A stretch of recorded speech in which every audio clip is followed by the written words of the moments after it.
जैसे कि आप सभी को ज्ञात है कि आज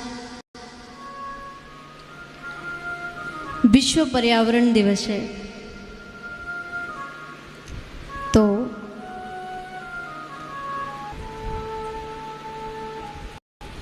ये बहुत ही अच्छी बात है कि कथा भी चल रही है और कथा के साथ साथ ये उत्सव मनाने का भी हमें आपको समय मिला हुआ है, क्योंकि हमारा भारत देश एक ऐसा देश है जहाँ कोई वृक्षों को भी सजीव मान करके उनको पूजा जाता है। और लोग क्या मानते हैं ये मैं नहीं कह सकती, लेकिन हमारे भारत देश में वृक्षों की भी पूजा की जाती है। जितना महत्व भगवान को दिया जाता है उतना ही महत्व हमारे भारत देश में वृक्षों को भी दिया जाता है। आप कहें कैसे? तो हमारे यहाँ बरगद की भी पूजा होती है। बरगद को विश्वास का प्रतीक माना गया है जो अटल है, और आपने देखा होगा बरगद एक ऐसा वृक्ष है जो हजारों साल तक जीवित रहता है, हजारों सालों तक वो नष्ट नहीं होता। बरगद की पूजा हमारे यहाँ होती है। हमारे यहाँ आंवले के वृक्ष की पूजा होती है।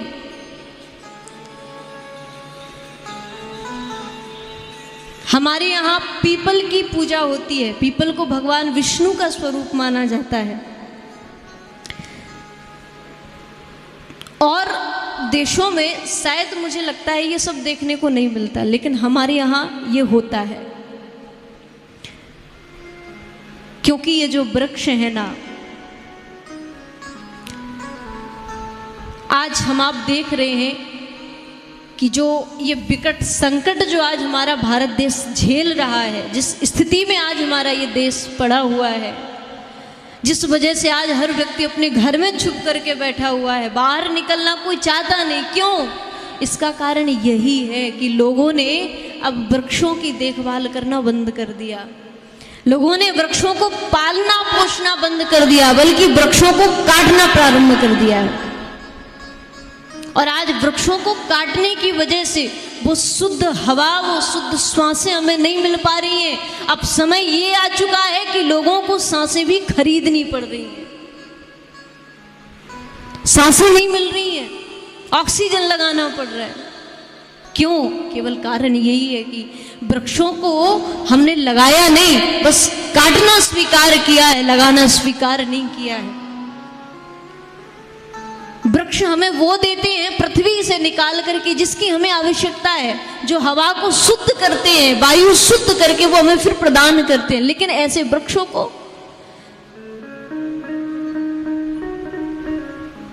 हम जानते हैं, अगर कुछ सीखना है तो इन वृक्षों से सीखो।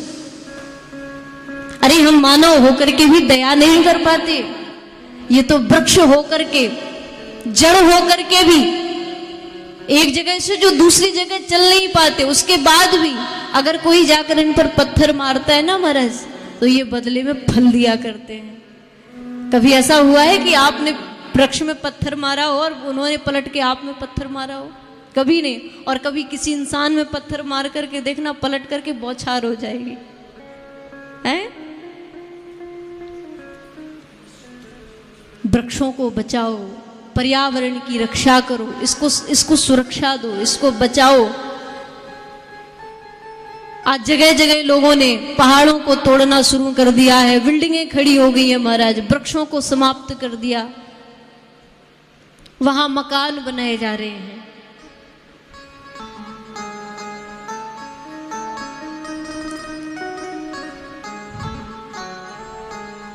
और यदि हम आप सब ये नहीं कर पाएंगे तो इसका परिणाम हमें दिख भी रहा है।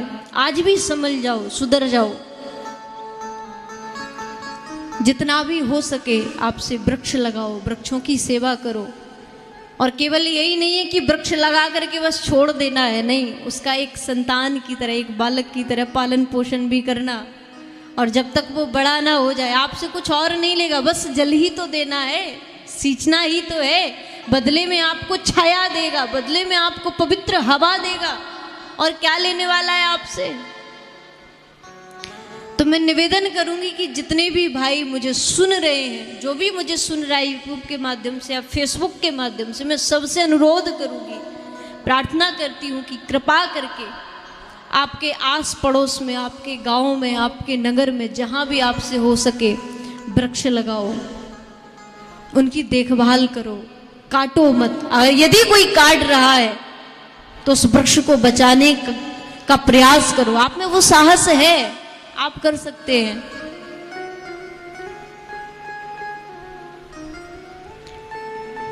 और एक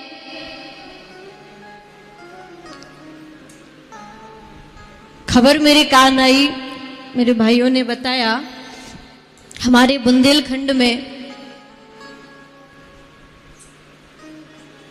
एक जगह जंगल को काटा जा रहा है,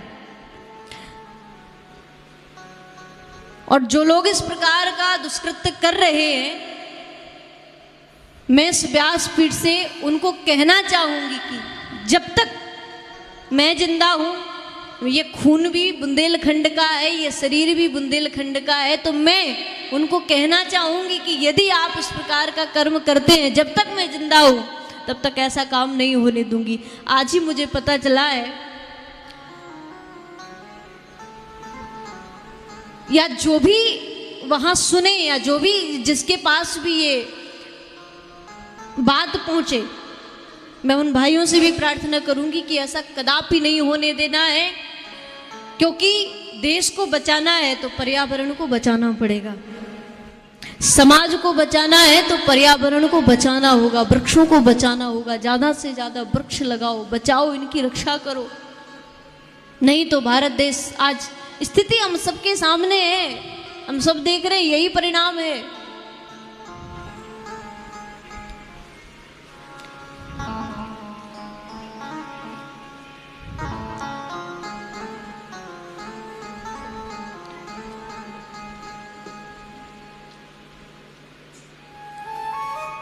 और जो जहाँ ये जंगल काटा जा रहा है बुंदेलखंड में, उस स्थान भी आपको बता देती हूँ। छतरपुर के मध्य प्रदेश के बक्सवाहा जंगल को काट करके हीरा के लिए ले जाया जा रहा है।